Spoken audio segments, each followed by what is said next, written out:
এই এই এভাবে জোরে জোরে আমার ধরছো কেন? আমার কিন্তু খুব লাগছে। জান, কন্ডম লাগিয়ে করছি তাও ব্যথা করছে। প্লিজ এই কন্ডমটা খুলে আর একটা কন্ডম লাগাও, তারপর তোমার যত ইচ্ছে করো, তবুও আমার ওইটাই ব্যথা দিও না প্লিজ, আমার খুব কষ্ট হয়। আচ্ছা জান, আচ্ছা, তুমি যেভাবে কমফোর্ট ফিল করো আমি তোমাকে সেভাবেই করব, তবু যেন তুমি কষ্ট না পাও। ছেড়ে দিন না প্লিজ, আবারও ব্যথা পাচ্ছি তো। আপনি ঠিক মতো করতেই পারেন না। ইস, তোমাকে আরো কত সুন্দর করে করব বলো তো? তুমি তো অনেক হট, তোমাকে দেখে নিজেকে আটকাতে পারছি না। আর তুমি আমাকে যতই ছাড়তে বলো আমি করবই। ব্যথা পাচ্ছি তাই ছাড়তে বলছি। তুমি কি জানো না বাসরাতে বউয়ের লজ্জা ভাঙাতে হয়? তাই বলে এত জোরে ব্যথা দিবেন? খুব ব্যথা পাচ্ছি, এবার যদি না ছাড়েন তাহলে কেঁদে দিব কিন্তু। ধুর, কাঁদবা কেন? আমি তোমাকে কিছুই করলাম না, শুধু হাত ধরতে ব্যথা ব্যথা বলে চিৎকার দিচ্ছ। যখন টিপে দিব তখন কি করবা? টিপে দিব মানে? তুমি কি কিছুই বোঝো না? আমি তোমার ওইগুলো টিপার কথা বলছি। কাছে আসো, তোমার শাড়িটা খুলে ফেলি তাড়াতাড়ি, আমার যে আর ধৈর্য মানছে না। এই না, আপনি আমার কাছে আসবেন না আর শাড়িতে হাত দিবেন না, আপনাকে ভয় করছে এখন। আর কি সব নোংরা কথা বলছেন? বউ, এখন কিন্তু খুব খারাপ হয়ে যাবে। আজ রাতে স্বামী তার স্ত্রীকে অনেক আদর করে, আগে থেকে ভেবে রেখেছি আজ রাতে তোমাকে অনেকবার করব। সারা রাতে একটু ঘুমাতে দিব না। করবেন মানে? কি করতে চাইছেন আপনি? এই, তুমি চুপ করবা? এমন ভাব করছো মনে হচ্ছে কিচ্ছু জানো না, পুরাই ইনোসেন্ট। আমার সামনে ন্যাকামি করবা না একদম। তুমি এত ছোট না। এখন আবার বলো না লিপ কিসের মানেও জানো না। অ্যাটলিস্ট সেটার মানে জানো তো? হ্যাঁ জানি, লিপ কিস মানে ঠোঁটে কিস করা। গুড, এবার কাছে আসো, তোমাকে লিপ কিস করব। আমার ধমক শুনে নেহা একটু একটু করে আমার দিকে এগিয়ে আসলো। আমি নেহার শাড়িটা এক টান দিয়ে খুলে ফেলে ওর ঠোঁটে কিস করা শুরু করলাম। নেহা আমার কিস পেয়ে কেঁপে কেঁপে উঠছে। ওর কাঁপাকাঁপি দেখে আমার মাঝে উত্তেজনা বেড়েই চলেছে। আমি নেহাকে বেডে শুইয়ে দিলাম আর বললাম, তোমাকে আমি লিপ কিস করলে তুমি আমার সাথে রেসপন্স করবা, পুতুলের মতো শক্ত হয়ে থাকবে না। আচ্ছা ঠিক আছে। নেহার সম্মতি পেয়ে ওর শরীর থেকে সব কিছু খুলে ফেললাম। এরপর নেহাকে লিপ কিস করা শুরু করি। এবার নেহাও আমার সাথে রেসপন্স দেওয়া শুরু করলো। আমাকে এখন কে পাই, নেহার সমস্ত শরীরে স্লাইড করা শুরু করলাম। নেহা কাঁপছে বারবার। ফ্ল্যাশব্যাক। বিয়েটা করেছি বাবা মায়ের ইচ্ছেতে। মা আমার জন্য নাকি সুন্দর দেখে একটা মেয়ে পছন্দ করেছে। ছোটবেলা থেকেই মায়ের পছন্দকে প্রাধান্য দিয়ে এসেছি। মা আমাকে বলেছিল, বাবা তোর কোনো মেয়ে পছন্দ থাকলে বল, সেই মেয়েকে তোর সাথে বিয়ে দিব। আমি মাকে সোজা সাপটা বলে দিয়েছি, মা আমার কোনো মেয়ে পছন্দ নেই, তুমি যার সাথে বিয়ে দিবে আমি তাকে নিয়েই খুশি থাকবো। যাক, মেয়ে দেখা শুরু করলো। মায়ের নাকি মেয়ে অনেক পছন্দ, তাই আমি আর না করিনি। যথারীতি আমাদের বিয়েটা হয়ে গেল। বাসর ঘরে ঢুকার সময় আমার হারামি বন্ধুরা গিফট দেওয়ার নামে পকেটে কি যেন ভরে দিয়ে বলল, বন্ধু, পকেটে তোর জন্য স্পেশাল গিফট আছে, আজকে রাতে এটা দিয়ে ভাবিকে সুন্দর একটা মুহূর্ত উপহার দিস। আর হ্যাঁ, বিড়ালটা কিন্তু এখনো কোচে আছে, ভালো করে মারিস, না হলে অন্য কেউ মারবে। আমি ভেবেছিলাম হয়তো কোনো গুরুত্বপূর্ণ গিফট হবে। যাক, বউকে উপহার দেওয়ার জন্য কিছু তো পেলাম। বিছানার উপর বসে বউয়ের মাথা থেকে ঘোমটা সরিয়ে দেখি অপরূপ সুন্দরী একটা মেয়ে, কিন্তু দেখে মনে হচ্ছে পিচ্ছি পিচ্ছি, হয়তো ক্লাস 7-8-এ পড়ে। মেয়েটাকে দেখে আমার জান যায় যায় অবস্থা। এই পিচ্চি মেয়েকে নিয়ে আমি সংসার করব কিভাবে? হায় আল্লাহ, আমি মেয়েটার দিকে তাকিয়ে আছি আর ভাবছি এখন কি করব। তখন হুট করেই মেয়েটা বলে উঠল, কিছু ভাবছেন? জি হ্যাঁ, না হ্যাঁ। আরে আরে, কি শুরু করলেন? কি ভাবছেন বলেন? না তেমন কিছু না, তবে তোমার জন্য একটা গিফট আছে, দেখবে? দেন দেখি কি গিফট। পকেটে হাত দিয়ে গিফটটা বের করতে দেখে একটা কন্ডোমের প্যাকেট, যার উপরে লেখা আছে আসল পুরুষ। শালা, এটা কি করেছে? এবার বউকে কি বলি?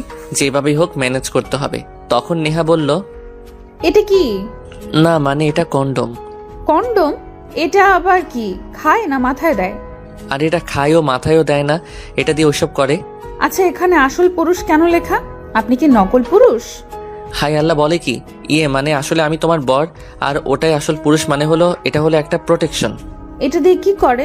না মানে হারামি বন্ধুগুলো পকেটে ঢুকিয়ে দিয়েছে, আর এটা দিয়ে তেমন কিছু করে না, শুধু মাঠে খেলে। তাই নাকি? তো কোন মাঠে খেলে? আপনি কি খেলতে পারেন? নেহার কথা শুনে মনে মনে হাসি পেল।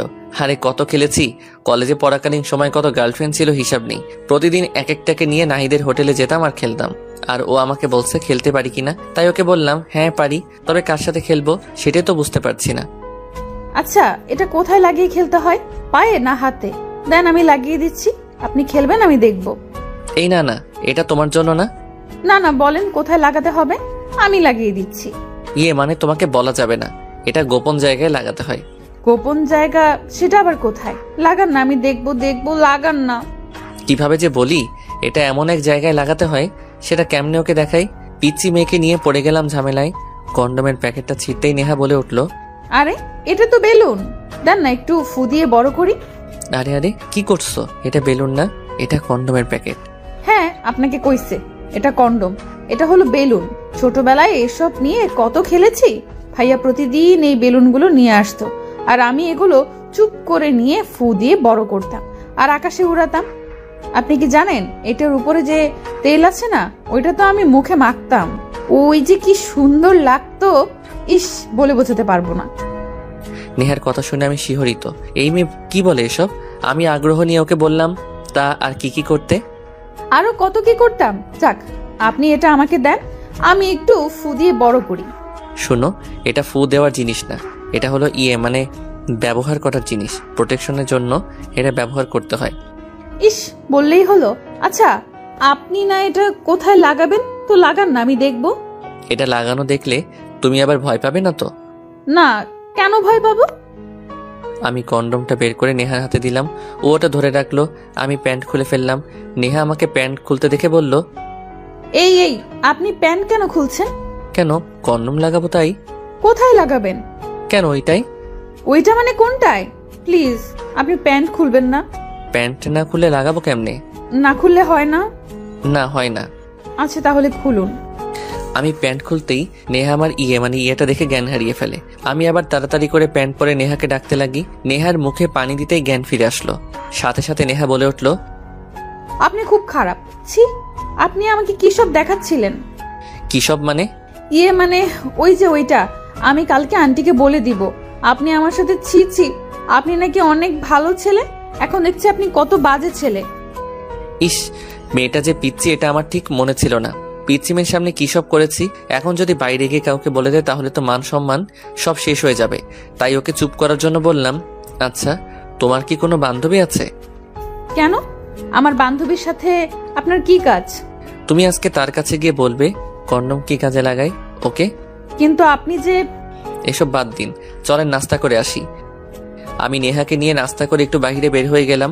বাইরে যেতে সকল বন্ধুরা বলে উঠল, কিরে কেমন মারলি বিড়াল? আমি তাদের কথার কোনো জবাব দেইনি। সোজা বাসায় এসে ছাদে বসে আছি। তখন নেহা এসে বলল, এই যে আপনি এখানে, চলেন আমিও আপনার কাছ থেকে কন্ডম থেরাপি নিব। কি বলো এসব? হ্যাঁ ঠিকই তো বলছি, চলেন। এই সময় বাসায় কেউ নেই, আমার তো আপনার কাছ থেকে কন্ডম থেরাপি নেওয়ার জন্য ভেতরটা ছটফট করছে। তুমি জানো কন্ডম থেরাপি কিভাবে নেয়? হ্যাঁ, আপনার কথা মতো আমি আমার এক বিবাহিত বান্ধবীর কাছে যাই। তাকে আমি বললাম, আচ্ছা রিয়া, ছেলেরা কন্ডম দিয়ে কি করে রে, আমাকে একটু বল না দোস্ত। কেন, তুই জানিস না? না রে, কালকে রাতে মিজু আমাকে কন্ডম দিয়ে ছি কি সব করতে এসেছিল, বল না। শোন, কন্ডম হলো প্রোটেকশন, এটা ছেলেদের ওটা আছে না, ওটাই লাগাতে হয়। এটা অনেক প্রকারের হয়। বিয়ের পর 1-2 বছর বাচ্চা না নিলে ছেলেরা কন্ডম লাগিয়ে ওইটা লাগিয়ে মেয়েদের কাছে আসে।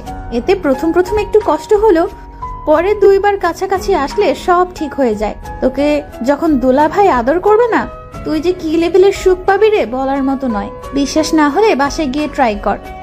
ওমা, তাই নাকি? আজকেই বাসায় গিয়ে মিজুকে বলে কন্ডম থেরাপি নিতে হয়। দোলা ভাইকে আর অপেক্ষা করাস না, না হলে ছেলেটা পাগল হয়ে যাবে। শুনলে, এখন আসো না। নেহার কথা শুনে আমি আবার শিহরিত। নেহাকে রুমে নিয়ে গিয়ে বিছানায় ফেলে দিলাম। দরজা লাগিয়ে দিতেই নেহা এসে আমার সব কাপড় খুলে ফেললো। এই মেয়ে তো ফার্স্ট হলে কিভাবে? নেহা এবার আমার ওটায় হাত দিয়ে কন্ডমটা পরিয়ে দিয়ে বলল, আসো। আমিও নেহার খুব কাছে গেলাম। আস্তে আস্তে ওর শরীরের সব কাপড় খুলে নিলাম। ও মাই গড, যেমনি পিচ্চি মেয়ে তেমনি দেখতে সবকিছু, মাইন্ড ব্লোয়িং। আমি তো দেখেই ফিদা হয়ে গেলাম। এবার ওকে কাছে টেনে নিয়ে বললাম, আচ্ছা দিব কি থেরাপি? হ্যাঁ, অপেক্ষা করছো কেন? আমি তো সহ্য করতে পারছি না। কিন্তু তুমি না আমার ওটার, তুমি কন্ডম লাগিয়ে দাও। হ্যাঁ হ্যাঁ, এনেছেন কি? এই নাও। নেহার হাতে আমার ওটা ধরে দিলাম, ও আমার ওটার ভালো করে লাগিয়ে দিল। তারপর আমি ওকে বললাম, এখন শুরু করব কি? হ্যাঁ শুরু করো। আচ্ছা, আমি ব্যথা পাবো না তো? শুনেছি খুব ব্যথা ও জ্বালা করে, সাথে নাকি রক্তও পড়ে। কোনো ভয় নেই সোনা, আমি আছি তো। তুমি শুধু একটু সহ্য করো, দেখবে কষ্টকে আর কষ্ট মনে হবে না। বাহ, দারুণ তো লাগতেছে। আরো জোরে দাও, এমন আস্তে আস্তে দিচ্ছ কেন? যাক, এবার নেহাকে একটু জোরে করতেই নেহা চেঁচিয়ে উঠল। আমি এবার ভয় পেয়ে বললাম, সোনা কান্না করো না, আজকের মতো এখানেই শেষ করে দেই, নয়তো তুমি আরো বেশি কষ্ট পাবে। তো আপনারা আর কি শুনবেন? যান, বাকিটা পরে শুনিয়েন। এখন বাই বাই।